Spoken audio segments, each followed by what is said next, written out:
Welcome student in part 2 of chapter 3 Plant Kingdom of 11th Biology. In this video we are going to discuss about bryophytes. Bryophytes are called amphibians of plant kingdom because they can live in soil as well as they need water for their sexual reproduction. They occur in damp, humid and shaded localities. Body is more differentiated than that of the algae. It has thallus-like structure and prostrate of erect and attached to the substratum by the rhizoids.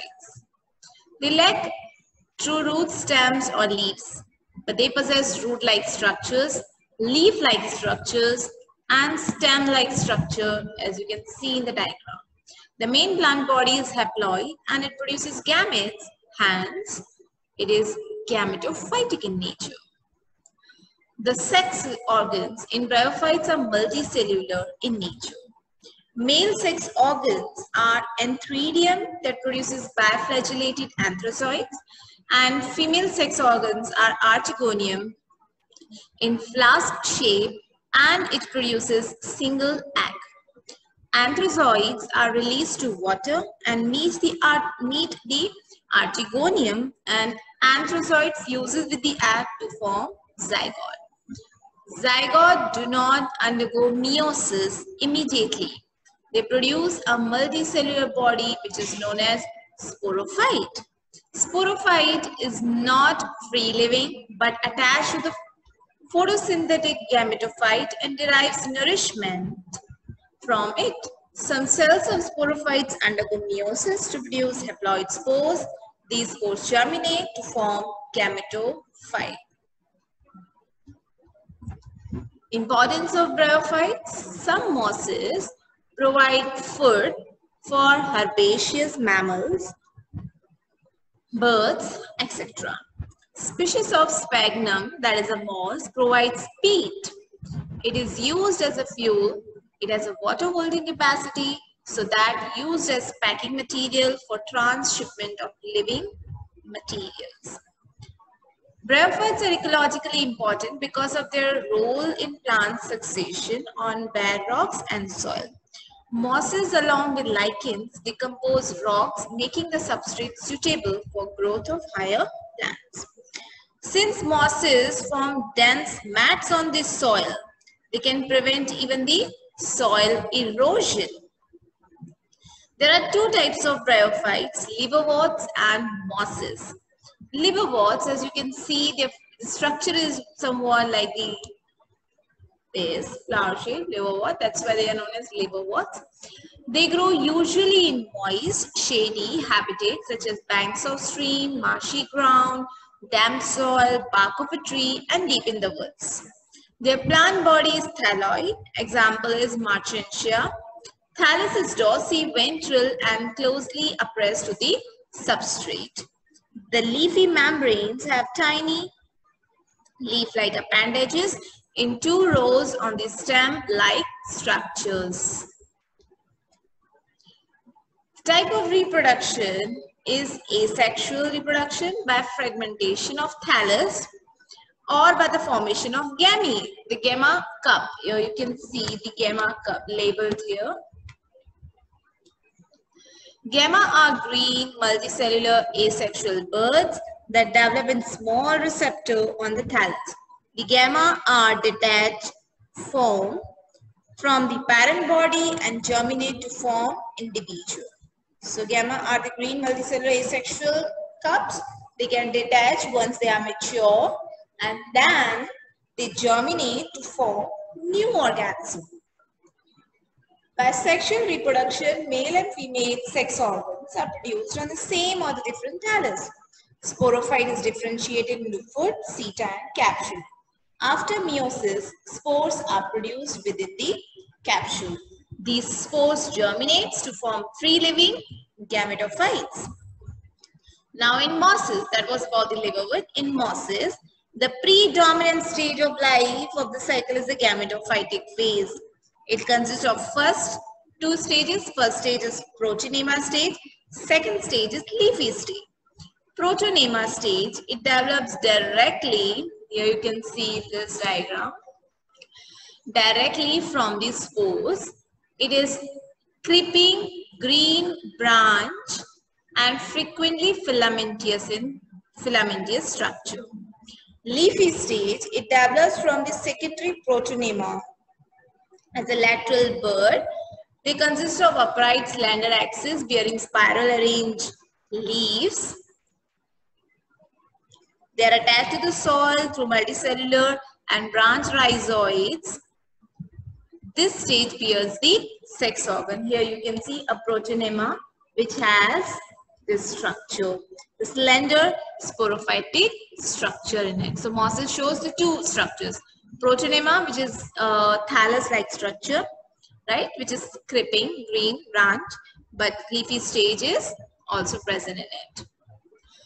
Reproduction, vegetative reproduction by fragmentation and budding in the secondary protonema.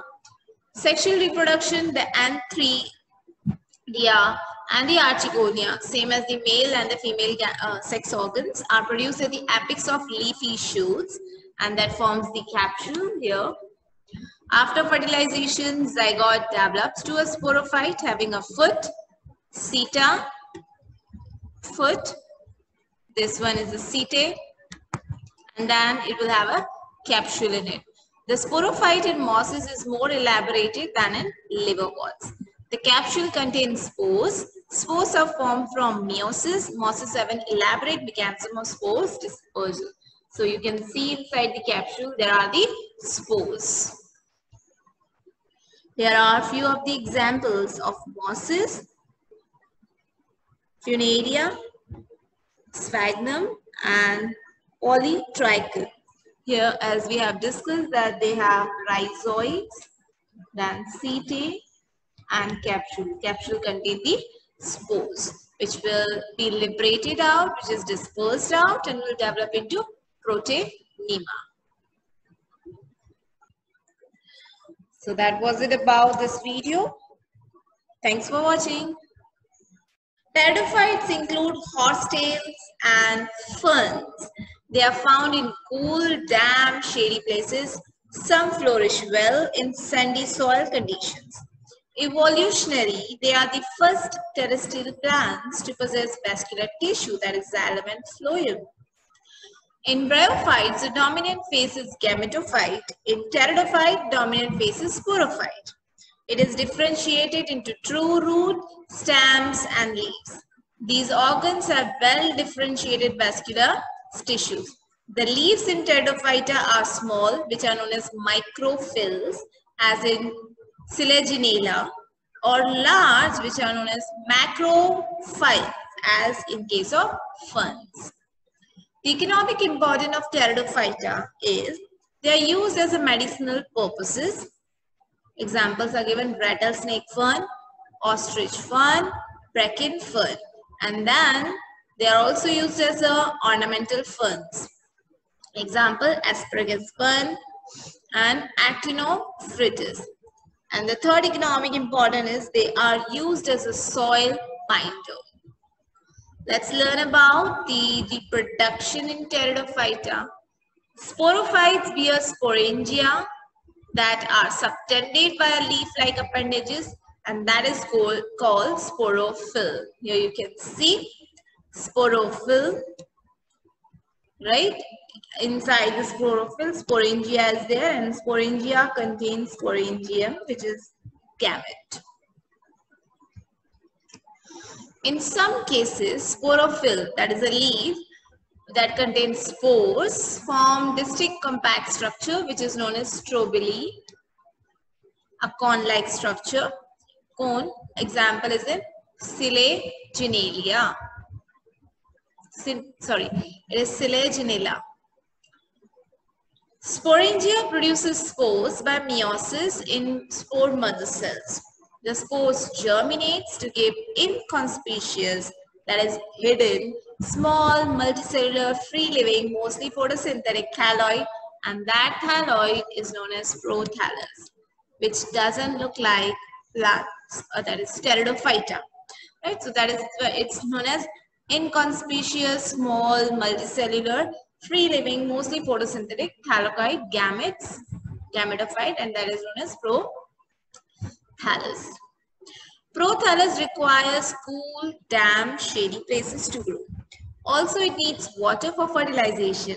So, the spread of Pteridophyta is limited and restricted to narrow geographical region because it needs water as well as land. The gametophytes, that is prothallus, bear male and female sex organs, and those are known as antheridia or archegonia respectively. Archegonia and antheridia. Antheridium is the male sex organ and archegonia is the female sex organ. Water is needed for transfer of anthrozoid, that is male gametes, from antheridia to the mouth of archegonium.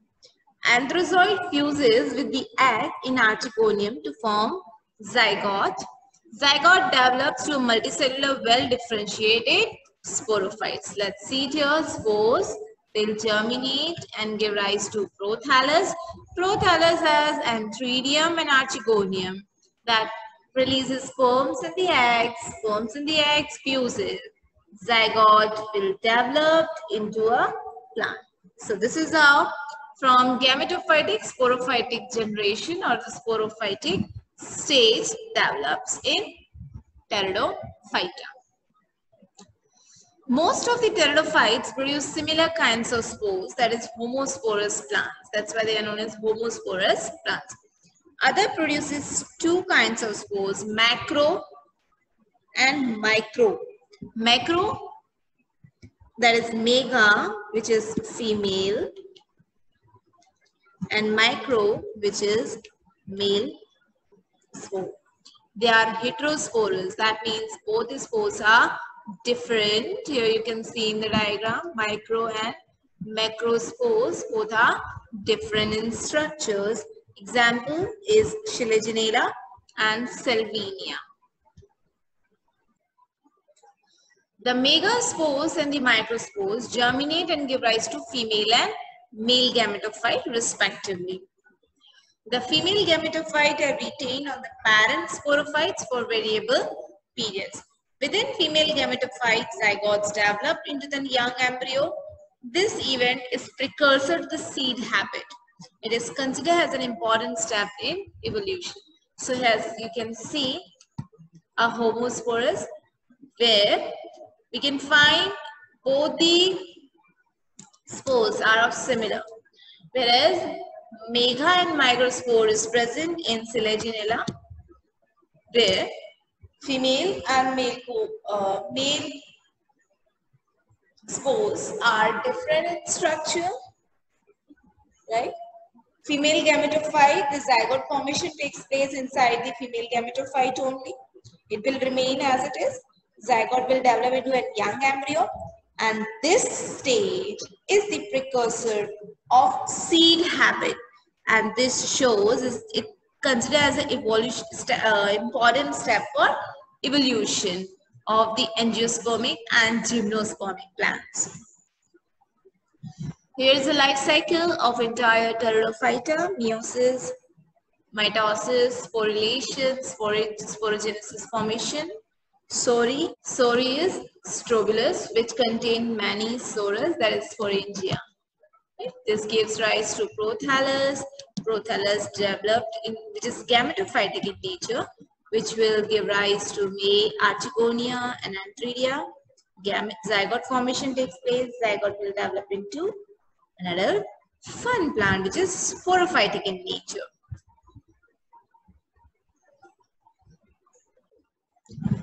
Pteridophyta are of 4 different types: Psilopsida, Lacopsida, Chenopsida, and Pteropsida. So that was it about the Pteridophyta. Thanks for watching.